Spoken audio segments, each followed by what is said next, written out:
Alright folks, we're going to continue with the UVW Unwrap. It's kind of a review of the previous one, but there's kind of cool things coming up here. Alright, so I'm just going to make a new cube again, and this time I'm going to go to P cube here and give some numbers here, okay? Let's go 7 here. Alright, let's go to height, width, let's go 0.25. So I created a new board. Notice now, this board, very important to make the distinguish, it's not the same as this one that was scaled. Okay, so you look at all the tweaks here, right? And I forgot to do one more thing here actually. Whenever I'm ready to unwrap, I should just delete the history, but let's not do it right now, see what happens. Okay, so when we wanted to unwrap this, we went to UV editor and I made that for you guys, right? Okay, so again, I'll make another cube and I'll show you what I meant. If you haven't watched the other video, I'm just gonna scale everything, and really, it's not really to scale in terms of for a game engine, maybe put it in meters, centimeters, depending what you're working on. However, this is just fictitious in centimeters. Okay, so watch what happens now. UV editor, and that's what you get. Okay, so if I created a box, right, and if I select this automatic unwrap, let's see what it does. UV editor, that's what you would get. Okay, so that's when you scale an object. However, if you're more purposeful, that's a nice word. If you have a purpose in mind, so we actually did not scale this. We gave it dimensions, as you can see over here, 7, 1, and 0.25. So if I apply the automatic map this time, let's see what the UVW editor looks like. Look at the difference. Now that is much easier than the headache I went through the first time, right? I was thinking about this and I was wondering why did this happen. Then I realized I had scaled the object. Okay, these are good learning moments because from this we can all remember quite easily. All right, so let's see. I'm going to do the same thing of sewing edges. So for now, let me just zoom in here for a second and bring it close by. That is here. And I'm going to right click and go to UV, so everything is in UV mode. Okay, so that means we're not in vertex poly mode, we're in UV mode. So edge, let's see where the edge for this is. There. Okay, cool. So if I select this transform tool, it selects the entire object, so I may want to bring this here. Okay, so let's see if I can do it this way, and just without thinking I'm going to go move and sew edges. Now that's not good. Remember, we can't have this on, right?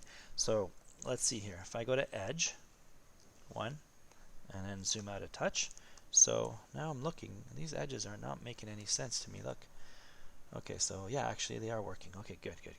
Okay, there, polygon, move and sew. That worked. Okay. Wow, look at that. If we select these two, press G, sweet, that did it.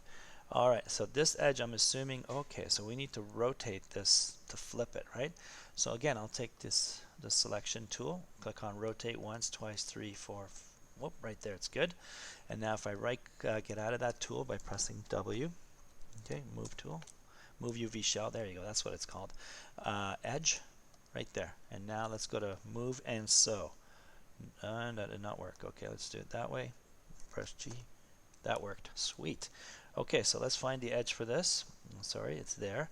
So UV shell, boom, up here. Zoom out a touch.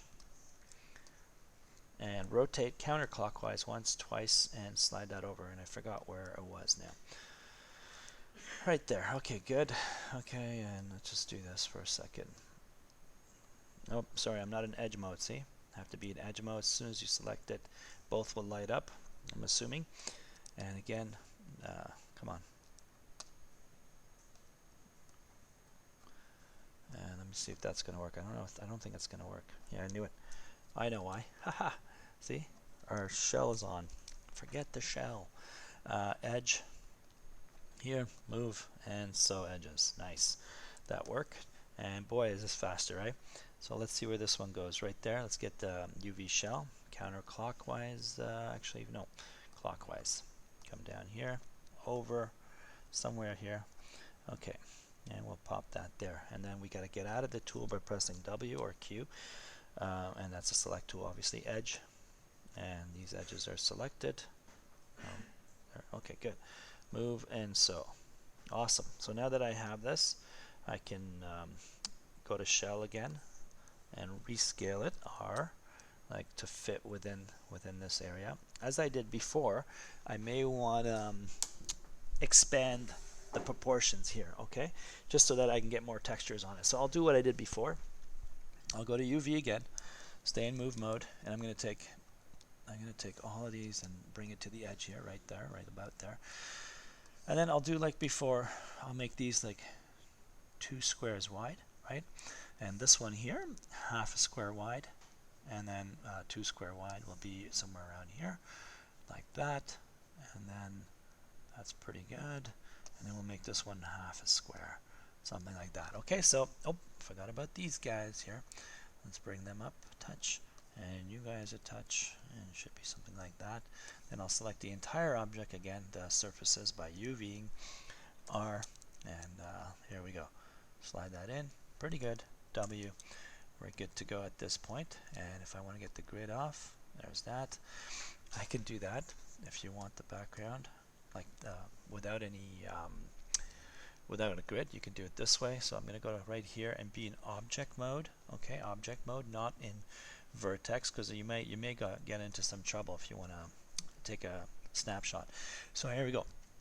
Object mode, polygon, UV snapshot, 512 by 512, and I'm going to browse on my desktop in that folder I created, UV Unwrap, and I'm going to call this floorboard number 2.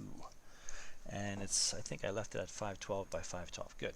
All right, so that's good. I think this is a nice review of the previous lesson. Next one for this, maybe I'll add my textures on, okay? And maybe airbrush stuff. Good. We're out. Balian done. See ya.